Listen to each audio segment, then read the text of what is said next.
বন্ধুত্বের মানে যদি সবাই বুঝতো, তাহলে বন্ধুত্বের সম্পর্কটা নষ্ট হতো না। সারা জীবন চিন্তা করতো যে এই সুন্দর সম্পর্কটা ধরে রাখে। একজন বন্ধু তোমার জীবনের একটা ডালের মতো। একজন বন্ধু তোমার জীবনে কতটা গুরুত্বপূর্ণ সেটা তুমি তখন বুঝতে পারবে যখন একটা তুমি ভালো বন্ধুকে হারাবে।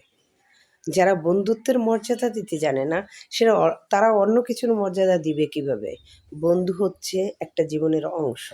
আমরা বন্ধুত্ব করি ঠিকই, কিন্তু স্বার্থের ইতে পড়ে আমরা স্বার্থ ফুরোলেই বন্ধুত্ব শেষ করে দিই। কিন্তু এটা কিন্তু মোটেও উচিত নয়।